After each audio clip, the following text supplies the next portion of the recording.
대구 서문시장 새벽 안개가 물러가는 시간, 칼이 공기를 가르는 소리가 생선 비린내와 뒤섞입니다. 삼지구 한 구석 사람들은 그녀를 칼잡이 누님이라 부릅니다. 미자 누님 가게는 건들지 마라. 그 칼솜씨가 어디서 왔는지 알면 다들 기겁할 거다. 그리고 도시 외곽 낡은 창고에서는 말없는 남자가 담배 연기를 피워 올립니다. 그의 손등에 새겨진 희미한 흉터는 국경을 넘던 밤의 기억을 간직하고 있습니다. 북한 특수부대 백두의 맹수라 불리던 그가 조직의 부두목이 되기까지 아무도 모르는 과거가 그의 눈동자 깊숙이 숨어 있습니다. 장도식이 누구인지 아나? 그 손에 피 묻히기 전에 물러서는 게 좋을 거야. 누구도 예상치 못했던 두 사람의 만남. 대구 외곽 창고 안 장도식의 호흡은 고요했습니다. 가느다란 형광등 불빛 아래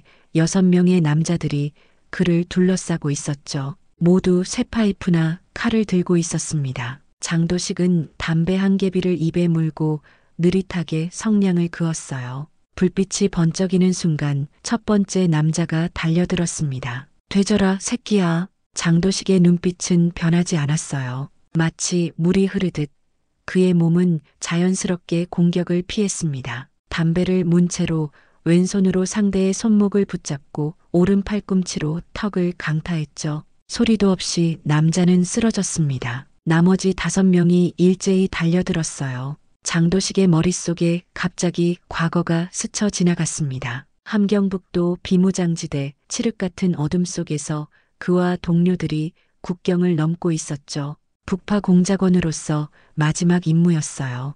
갑자기 울린 총성, 그리고 옆에서 쓰러진 동료의 몸. 도시가 남쪽에선 행복하게 살아라 마지막 숨을 내쉬는 동료의 눈빛이 지금도 선명했습니다. 현실로 돌아온 장도식은 이미 4명을 제압한 상태였어요. 남은 2명은 겁에 질려 물러서고 있었습니다. 장도식은 담배 연기를 길게 내뿜었죠. 너희 보스에게 전해. 동네 개새끼들 보내지 말고 직접 만나자고. 장도식은 몸을 돌려 창고를 나섰습니다. 밖에서는 조복래가 차 안에서 기다리고 있었어요. 조복래는 형님이 나오자 허겁지겁 차 문을 열었습니다. 형님, 다 해결했습니까? 장도식은 대답 대신 고개만 끄덕였죠. 차에 오르며 그는 잠시 하늘을 올려다봤어요. 별 하나 없는 대구의 밤하늘이었습니다. 배운 건 싸움뿐이더라. 그의 입에서 나온 말은 너무 작아 조복래는 듣지 못했습니다. 18회 전 그는 백두의 맹수였어요. 북한 특수부대 출신으로 난파 공작에 투입된 최정예 요원이었습니다. 하지만 마지막 임무에서 동료를 모두 잃고 자신도 중상을 입어 결국 남한으로 귀순했죠. 정착 과정은 순탄치 않았어요. 요원으로서의 정체성을 버리고 평범한 시민이 되는 일이 생각보다 어려웠습니다. 칼과 총을 들던 손으로 컴퓨터 자판을 두드리거나 공장에서 나사를 조이는 일은 맞지 않았어요. 결국 그가 돌아온 곳은 폭력의 세계였습니다. 대구의 작은 조직에서 시작해 이제는 나름의 세력을 가진 부두목이 되었죠. 말은 거의 하지 않았지만 한번 뱉은 말은 반드시 지켰어요. 그런 의리 때문인지 조직원들은 장도식을 두려워하면서도 따랐습니다. 차는 도심으로 향했어요. 조복래는 운전하면서 오늘 있었던 일을 신나게 떠들었습니다. 형님, 오늘 제가 서문시장에 갔다 왔는데요. 거기 생선가게 하나가 진짜 말이 안 통하더라고요.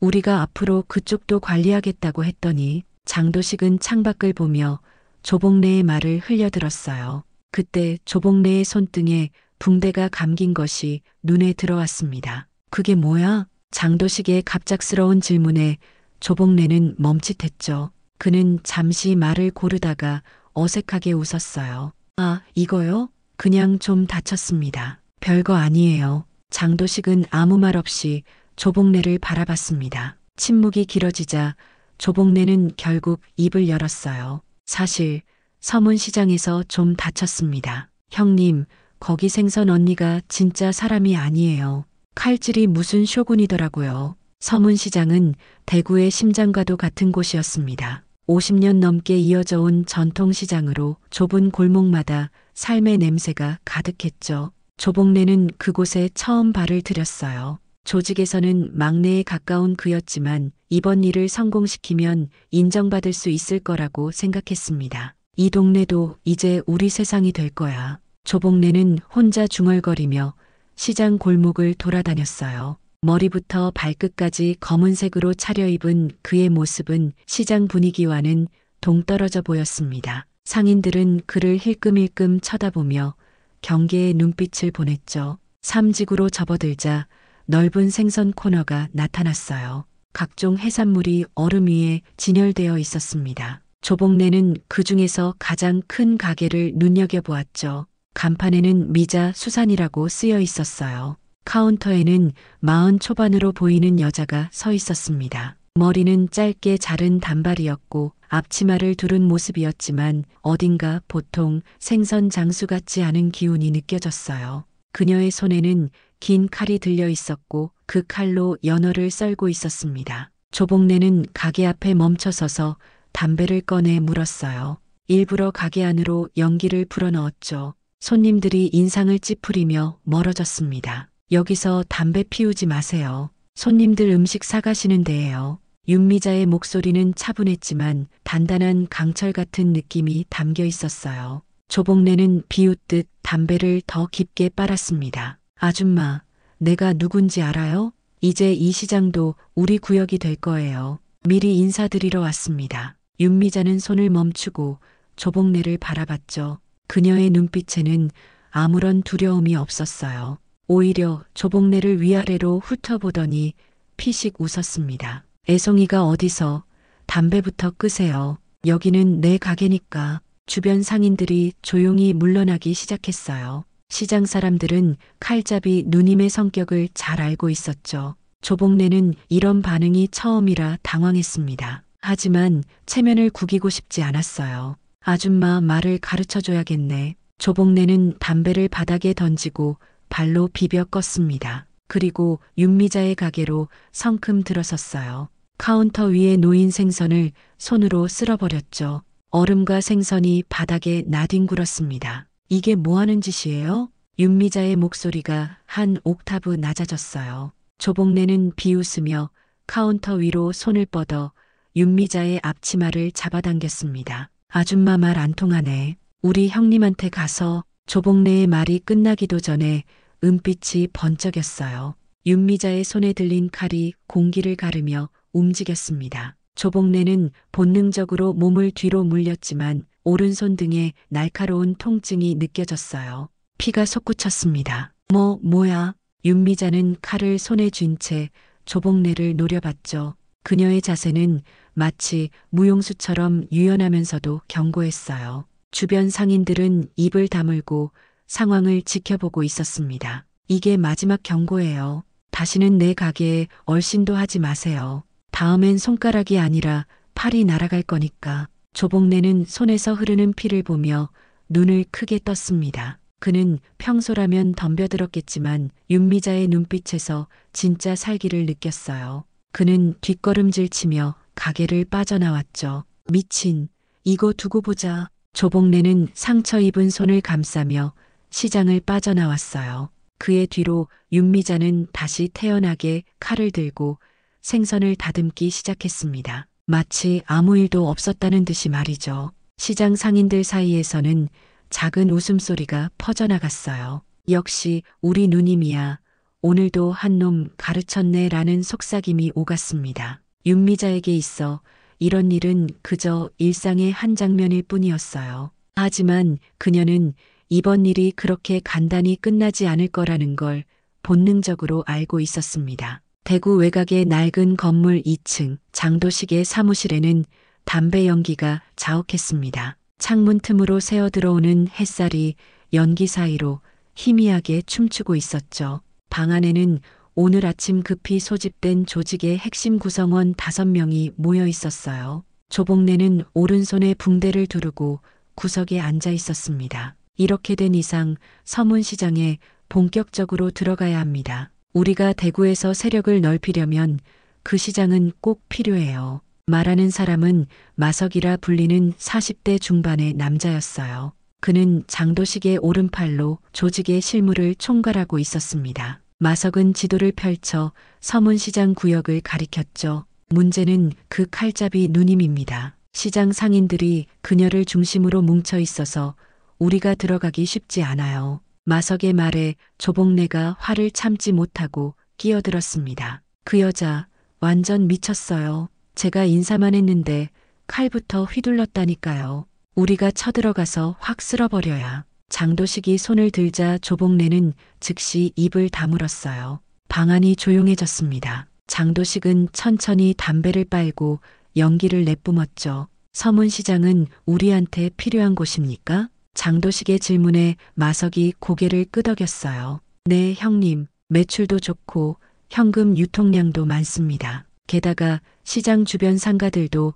점차 개발되고 있어요. 지금 들어가면 나중에 큰 이득을 볼 수 있을 겁니다. 장도식은 생각에 잠긴 듯 창밖을 바라봤어요. 그의 무표정한 얼굴에서는 어떤 감정도 읽을 수 없었습니다. 그럼 왜 아직 들어가지 못했습니까? 마석은 잠시 머뭇거리다 대답했어요. 사실 그 시장은 과거부터 오사장 세력권이었습니다. 하지만 최근 들어 오사장이 우리에게 접근하고 있어요. 아마 서문시장 때문인 것 같습니다. 오사장? 장도식이 눈썹을 살짝 올렸어요. 오사장은 대구 토박이 조폭 보스로 장도식의 조직과는 미묘한 관계를 유지해왔습니다. 경쟁자이면서도 직접적인 충돌은 피해왔던 상대였죠. 네, 오사장도 서문시장 문제로 골치를 앓고 있다고 합니다. 그 칼잡이 누님 때문에 시장에 발을 들이지 못하고 있어요. 그래서 우리와 힘을 합치자는 제안을 해왔습니다. 방 안의 공기가 무거워졌어요. 다른 조직원들이 서로 눈빛을 교환했습니다. 오사장과의 연합은 위험할 수도 있었죠. 서문시장에 발붙이려면 미자, 누님부터 제껴야 합니다. 젊은 조직원 하나가 말했어요. 조복래가 격하게 고개를 끄덕였습니다. 맞습니다, 형님. 그 여자만 치우면 시장은 금방 우리 손에 들어올 거예요. 장도식은 담배를 재떨이에 비벼 끄고 자리에서 일어났어요. 그의 키는 180cm가 넘어 방 안에서 가장 컸습니다. 모든 시선이 그에게 쏠렸죠. 직접 가보지. 단 3마디였지만 그 말에는 결단의 무게가 실려 있었어요. 조직원들은 장도식의 결정에 놀란 듯 했습니다. 형님, 제가 모셔다 드릴까요? 조복래가 허리를 굽혀 물었어요. 장도식은 고개를 저었습니다. 혼자 갈 거야. 아무도 더 이상 말을 꺼내지 못했어요. 그들은 백두의 맹수가 한번 결정을 내리면 그 누구도 말릴 수 없다는 것을 알고 있었습니다. 장도식은 검은색 재킷을 걸치고 방을 나섰어요. 창문 밖으로 장도식이 혼자 걸어가는 모습이 보였습니다. 그의 뒷모습은 언제나처럼 고독해 보였어요. 마석은 한숨을 내쉬며 중얼거렸죠. 이제 서문시장에 태풍이 몰려올 겁니다. 서문시장은 오전부터 사람들로 붐볐습니다. 좁은 골목마다 상인들의 활기찬 목소리가 울려 퍼졌어요. 오늘도 평소와 다를 바 없는 하루가 시작된 것처럼 보였죠. 하지만 시장 입구에 검은 셔츠를 입은 남자가 나타나자 분위기가 미묘하게 변했습니다. 장도식은 천천히 시장 골목을 걸었어요. 그의 눈은 주변을 날카롭게 관찰하고 있었습니다. 몇몇 상인들은 그를 보자 고개를 돌렸죠. 분명 조직 사람이라는 것을 직감한 듯 했어요. 장도식은 아무렇지 않게 걸음을 이어갔습니다. 저 사람 조폭 아닌가?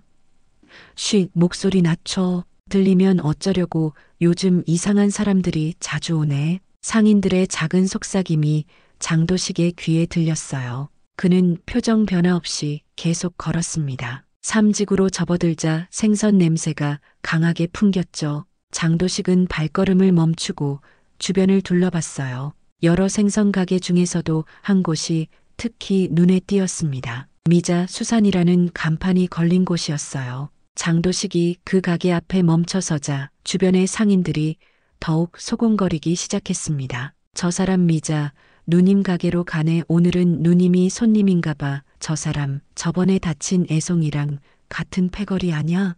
장도식은 그런 말들을 무시하고 가게 안으로 들어섰어요.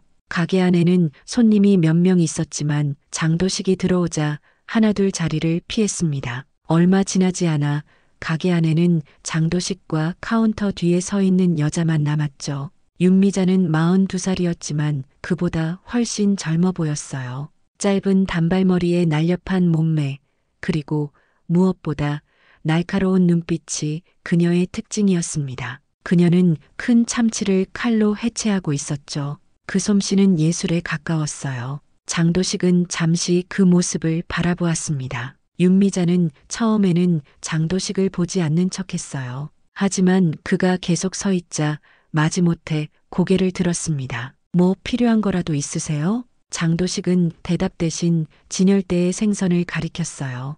연어 200g만 주시죠. 윤미자는 장도식을 쳐다보더니 칼을 잠시 들고 있었습니다. 그러다 갑자기 동작을 멈췄어요. 그녀의 눈이 미세하게 커졌죠.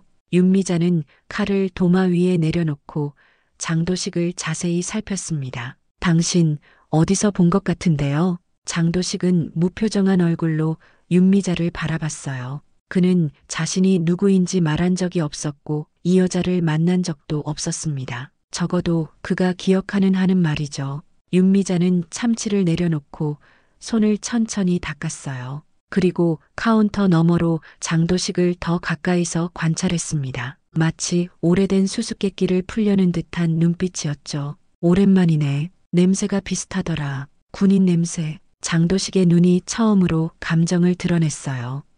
놀라움이었습니다. 그는 자신도 모르게 한 걸음 물러섰죠. 윤미자는 미소를 지었어요. 그것은 장도식을 위협하는 미소가 아니라 무언가를 알아차린 사람의 미소였습니다. 군인 아니었습니까? 장도식은 천천히 고개를 끄덕였어요. 윤미자의 눈에서 경계심이 조금 풀렸습니다. 당신이 그 애송이 보낸 사람이군요. 하지만 뭔가 달라요. 그쪽에서 온 거죠? 그쪽이요? 윤미자는 북쪽을 가리키는 손짓을 살짝 했어요. 장도식의 얼굴이 굳었습니다. 그의 정체를 알아차린 사람은 오랫동안 없었어요. 어떻게 이 여자가 어떻게 하셨습니까? 윤미자는 다시 칼을 들어 연어를 자르기 시작했어요. 그녀의 칼질은 전문가의 그것이었습니다. 우리 오빠가 최전방에서 근무했어요. 가끔 북쪽에서 온 사람들 얘기를 했죠. 그들만의 특별한 분위기가 있다고 당신에게서 그런 느낌이 나요. 장도식은 처음으로 자신의 정체를 들킨 것 같은 느낌이 들었어요. 18년 동안 아무도 그의 과거를 눈치채지 못했습니다. 하지만 이 여자는 단 몇 초 만에 그의 정체를 알아챘죠. 장도식은 주변을 살피며 낮은 목소리로 물었습니다. 그래서 어떻게 하실 겁니까? 신고하시겠어요? 윤미자는 피식 웃었어요. 그녀는 이미 포장된 연어를 장도식에게 건넸습니다. 왜 그래야 하죠? 저한테는 당신이 어디서 왔든 상관없어요. 다만 윤미자는 잠시 망설이다가 말을 이었어요. 다만 당신이 왜 여기 왔는지는 궁금하네요. 그 애송이와 같은 패거리라면 목적이 뻔하겠지만요. 장도식은 연어 포장을 받아들었습니다. 그는 윤미자의 눈을 정면으로 바라봤어요. 제 후배가 패를 끼쳤다면 사과드립니다. 윤미자는 장도식의 태도에 약간 놀란 듯 했어요. 그녀는 카운터를 돌아 나와 장도식 앞에 섰습니다. 키는 160cm 정도로 장도식보다 한 뼘 정도 작았지만 그녀의 존재감은 결코 작지 않았어요. 이런 얘기 가게에서 하기는 그렇죠. 저기 모퉁이에 작은 찻집이 있어요. 커피라도 한잔 할까요? 장도식은 잠시 생각하더니 고개를 끄덕였습니다. 두 사람은 함께 가게를 나섰어요. 지나가는 시장 상인들이 이 광경을 보고 놀란 눈빛을 교환했습니다. 윤미자가 낯선 남자와 함께 가게를 비우는 모습은 처음 보는 광경이었죠. 찻집은 시장 골목 끝에 위치한 조그만 공간이었어요. 오래된 목재 테이블과 의자, 그리고 따뜻한 조명이 편안한 분위기를 만들었습니다. 두 사람은 구석 자리에 앉았어요. 주인이 커피 2잔을 가져다 놓고 물러갔습니다. 윤미자는 커피를 한 모금 마시고 입을 열었어요. 제 이름은 윤미자입니다. 서문시장에서 20년째 생선 장사를 하고 있죠. 장도식은 자신의 커피잔을 만지작거렸습니다. 그는 평소 자신의 이야기를 하는 법이 없었어요. 하지만 오늘은 무언가 달랐습니다. 장도식입니다. 이름 외에 더 말하지 않자 윤미자가 웃음을 터뜨렸어요. 말이 정말 없으시네요.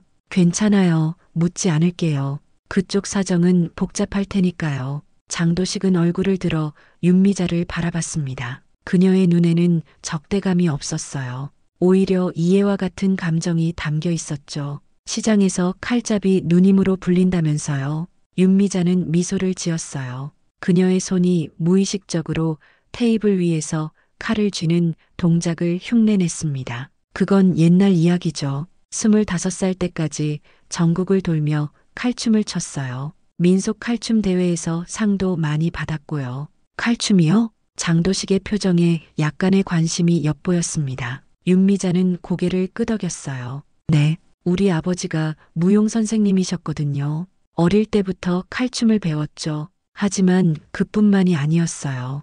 윤미자는 잠시 주변을 살피고 목소리를 낮췄습니다. 사실 저는 옛날에 폭주족 리더이기도 했어요. 칼바람이라고 불렸죠. 대구에서 꽤 유명했답니다. 장도식의 눈이 약간 커졌어요. 그는 윤미자를 다시 보았습니다. 분명 그녀의 눈빛에서 과거의 흔적이 보였죠.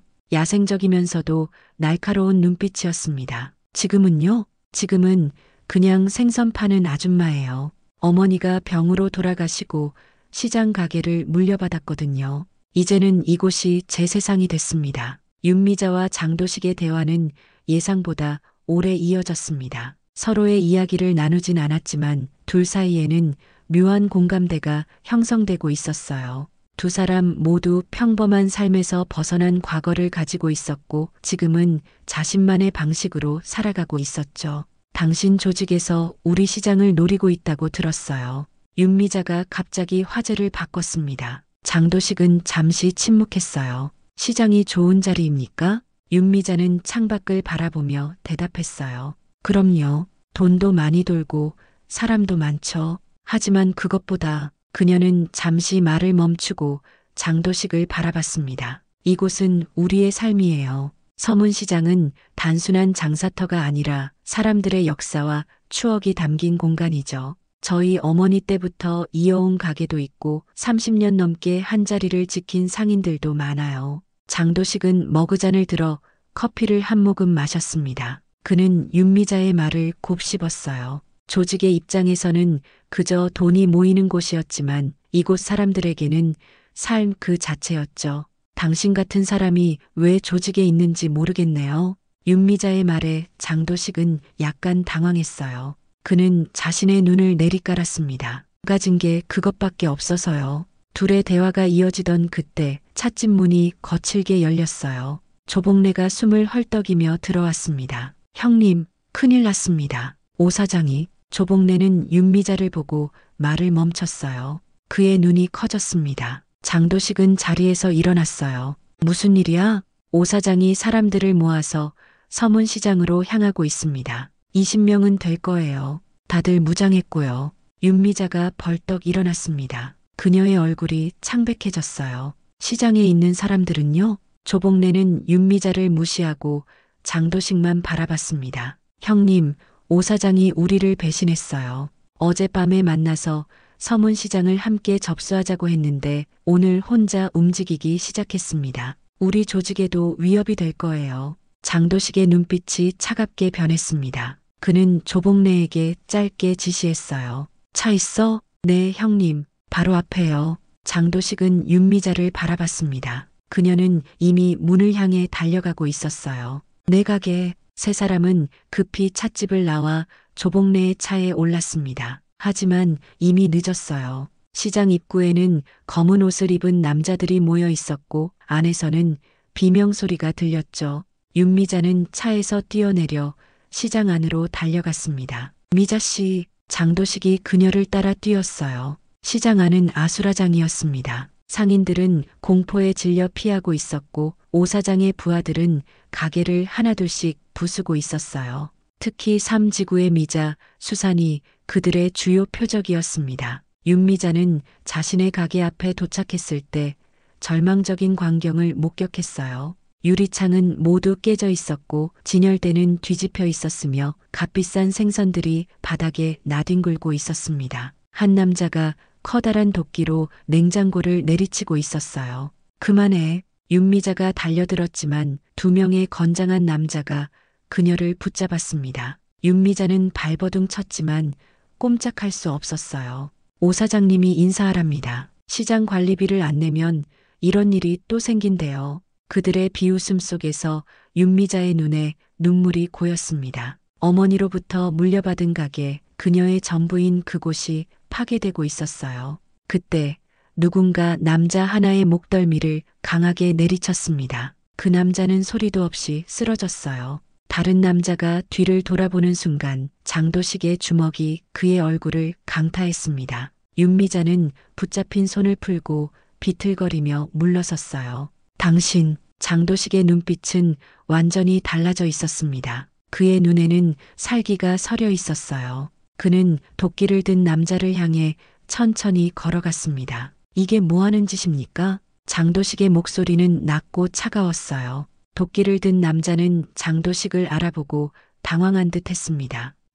장도식 씨? 당신이 왜 여기? 장도식은 대답 대신 그 남자의 손목을 움켜쥐었어요. 강한 압박에 남자는 도끼를 떨어뜨렸습니다. 장도식은 그를 바닥에 내동댕이 쳤어요. 주변의 다른 부하들이 장도식을 향해 달려들었지만 그는 마치 춤을 추듯 유연하게 움직이며 그들을 제압했습니다. 윤미자는 부서진 자신의 가게를 바라보다가 문득 깨달았어요. 그녀는 카운터 아래로 손을 뻗어 무언가를 꺼냈습니다. 그것은 낡은 칼집이었어요. 그녀는 칼집에서 날카로운 칼을 꺼내 들었습니다. 그 순간 장도식도 무언가를 꺼냈어요. 그의 재킷 안쪽에서 나온 것은 작은 가죽 주머니였습니다. 그는 주머니를 열어 오래된 군인 견장 하나를 꺼냈어요. 북한군 특수부대의 견장이었죠. 그는 견장을 잠시 바라보더니 주머니에 다시 넣고 옷 안으로 품었습니다. 여긴 내가 지킨다. 장도식의 목소리에는 결연한 의지가 담겨 있었어요. 그는 윤미자를 바라봤습니다. 윤미자도 칼을 들고 그를 바라봤어요. 두 사람의 눈빛이 만났습니다. 그 순간 둘은 무언의 약속을 한 것 같았어요. 서문시장의 평화는 그날 이후 완전히 깨졌습니다. 오 사장의 부하들은 윤미자의 가게를 파괴한 후에도 물러서지 않았어요. 그들은 매일 시장에 나타나 상인들을 위협했죠. 장도식과 조복래는 몇몇 부하들을 제압했지만 그들의 숫자는 너무 많았습니다. 사흘째 되는 날 아침, 서문시장은 평소보다 조용했어요. 상인들은 불안한 눈빛으로 서로를 바라볼 뿐 큰 소리로 물건을 팔지 않았습니다. 윤미자는 임시로 마련한 작은 좌판에서 얼마 남지 않은 생선을 팔고 있었어요. 그녀의 얼굴에는 피로가 가득했지만 눈빛만은 여전히 강했습니다. 오늘도 장사가 안 되네요. 사람들이 겁을 먹었나 봐요. 윤미자 옆에서 장도식이 생선을 손질하고 있었습니다. 그는 지난 이틀 동안 윤미자를 도와 생선을 팔았어요. 북한 특수부대 출신이 생선을 파는 모습은 어색했지만 그의 손놀림은 생각보다 정확했습니다. 곧 나아질 겁니다. 장도식의 짧은 위로에 윤미자는 미소를 지었어요. 그녀는 장도식에게 전혀 다른 모습을 보여주고 있었습니다. 서문시장의 칼잡이 누님이 아닌 그저 평범한 여자로서의 모습이었죠. 당신 덕분에 용기가 생겼어요. 혼자였다면 벌써 포기했을지도 모르겠네요. 두 사람의 대화는 갑자기 들이닥친 검은 승합차들로 인해 중단되었습니다. 시장 입구에 세 대의 차가 멈췄고 15명가량의 남자들이 내렸어요. 그 중앙에는 50대 중반의 남자가 서 있었습니다. 바로 오 사장이었죠. 여기가 어디 봐서 장사하는 곳이야? 내 허락 없이? 오 사장의 목소리는 시장 전체에 울려 퍼졌어요. 상인들은 공포에 질려가게 문을 닫기 시작했습니다. 윤미자는 칼을 손에 쥔 채 자리에서 일어섰어요. 장도식, 당신은 물러나 있어요. 이건 제 싸움이니까. 장도식은 고개를 저었지만 윤미자는 이미 좌판을 나와 오 사장 일행을 향해 걸어가고 있었습니다. 장도식은 주변을 살폈어요. 조복래와 자신의 부하들은 아직 도착하지 않았고 혼자서 15명을 상대하기는 어려웠죠. 그는 윤미자를 따라가려 했지만 갑자기 뒤에서 강한 충격이 느껴졌어요. 장도식이 정신을 차렸을 때 윤미자는 이미 오 사장의 차에 끌려가고 있었습니다. 뒤통수를 가격한 자는 오 사장의 오른팔인 곰이라는 남자였어요. 그는 장도식보다 키는 작았지만 덩치는 2배 가까이 컸습니다. 형님이 당신 같은 사람은 살려두래. 근데 이 여자는 본보기로 삼아야 한대. 장도식은 고개를 들어 윤미자를 바라봤어요. 그녀는 2명의 남자에게 붙잡혀 있었지만 계속해서 저항하고 있었습니다. 눈이 마주치자 윤미자는 잠시 발버둥을 멈췄어요. 걱정 마요. 난 괜찮을 거예요. 윤미자의 말이 끝나기도 전에 그녀는 차 안으로 밀어 넣어졌습니다. 장도식은 일어나려 했지만 곰의 발이 그의 가슴을 짓눌렀어요. 가만히 있어. 안 그러면 진짜 죽일 거야. 검은 승합차들이 시장을 떠나고 장도식은 천천히 일어났습니다. 주변의 상인들은 모두 숨어버렸어요. 누구도 그를 도우려 하지 않았죠. 오 사장의 위협이 그들을 공포로 몰아넣은 것이었습니다. 한 노인만이 조심스럽게 장도식에게 다가왔어요. 그들이 누님을 오지구 뒤편 창고로 데려갔을 겁니다. 오 사장이 거기서 사람들을 신문하곤 했어요. 장도식은 고개를 끄덕이고 휴대전화를 꺼냈습니다. 조복래에게 짧게 상황을 설명하고 오지구로 모이라고 지시했어요. 하지만 조복래는 곧바로 올 수 없다고 했습니다. 경찰의 검문에 걸려 최소한 시간은 걸릴 것 같다고 했죠.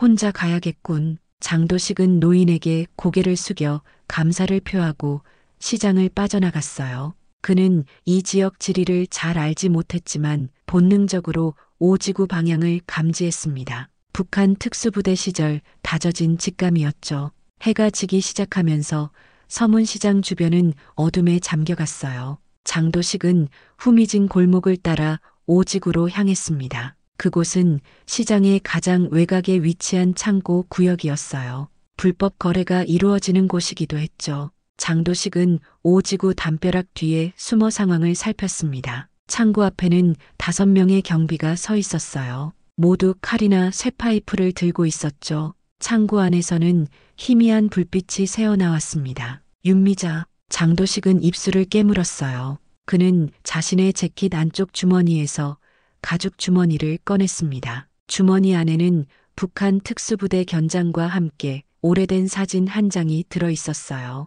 함께 훈련받던 동료들의 사진이었죠. 모두 이제는 이 세상에 없는 사람들이었습니다. 마지막으로 한 번 더 장도식은 사진에 입을 맞추고 다시 주머니에 넣었어요. 그리고 천천히 담벼락을 넘었습니다. 그의 움직임은 고양이처럼 조용했어요. 첫 번째 경비를 뒤에서 접근해 순식간에 기절시켰습니다. 두 번째와 세 번째도 소리 없이 제압했죠. 나머지 2명은 동료들이 사라진 것을 눈치채고 경계를 강화했어요. 하지만 장도식에게는 소용없었습니다. 그는 어둠 속에서 나타나 한 명의 손목을 비틀어 칼을 떨어뜨렸고 다른 한 명의 턱을 강타해 기절시켰어요. 모든 것이 30초도 채 걸리지 않았습니다. 장도식은 쓰러진 경비의 칼을 주워들고 창고 문으로 다가갔어요. 문틈으로 안을 들여다보니 윤미자가 의자에 묶인 채 오 사장 앞에 서 있었습니다. 그녀의 얼굴에는 멍이 들어 있었지만 눈빛은 여전히 강인했어요. 장도식은 깊게 숨을 들이쉬고 창고 문을 천천히 열었습니다. 안에는 윤미자와 오 사장을 포함해 7명의 남자들이 있었어요. 장도식이 들어서자 모두의 시선이 그에게 쏠렸습니다. 어떻게 여기까지 왔지? 오 사장의 목소리에는 놀라움과 분노가 섞여 있었어요. 그는 부하들에게 손짓했습니다. 저놈을 잡아. 4명의 남자가 동시에 달려들었어요. 장도식은 손에 든 칼을 바닥에 떨어뜨리고 맨손으로 그들을 맞이했습니다. 첫 번째 남자의 주먹을 손바닥으로 받아내고 그의 팔을 잡아 두 번째 남자에게 던졌어요. 남은 2명도 완벽한 동작으로 제압했죠.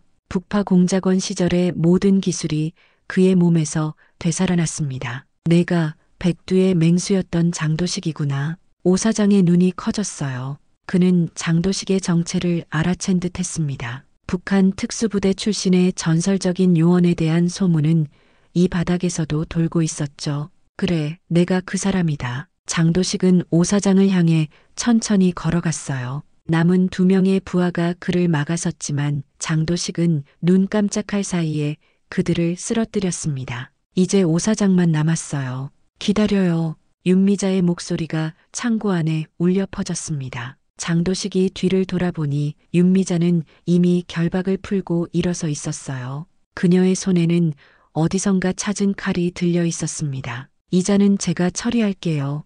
윤미자가 천천히 앞으로 나섰어요. 그녀의 얼굴에는 멍이 들었지만 눈빛은 더욱 강렬했습니다. 오늘은 내가 앞장설게. 윤미자의 말에 장도식은 한 걸음 물러섰어요. 오 사장은 공포에 질려 창고 구석으로 물러났습니다. 미자 씨, 내가 잘못했어. 시장 그냥 놔둘게. 우리 얘기 좀. 윤미자는 칼을 높이 들었습니다. 그 모습은 마치 옛날 그녀가 추던 칼춤의 한 장면 같았어요. 오 사장은 눈을 질끈 감았죠. 하지만 윤미자의 칼은 오 사장의 목이 아닌 바로 옆 기둥에 꽂혔습니다. 강한 충격에 칼은 기둥 깊숙이 박혔어요. 당신 같은 쓰레기 때문에 내 손을 더럽히고 싶지 않아요. 그 순간 창고 밖에서 소란스러운 소리가 들려왔습니다. 조복래와 장도식의 부하들이 도착한 것이었어요. 하지만 그들만이 아니었습니다. 서문시장의 상인들도 함께 왔죠. 그들은 각자 칼, 도끼, 쇠파이프 등 무기가 될 만한 것들을 들고 있었습니다. 누님, 괜찮으세요? 상인들이 창고로 몰려들었어요. 그들 뒤로는 경찰차의 사이렌 소리도 들렸습니다. 조복래가 경찰에 신고까지 한 것이었죠. 이제 끝났어요.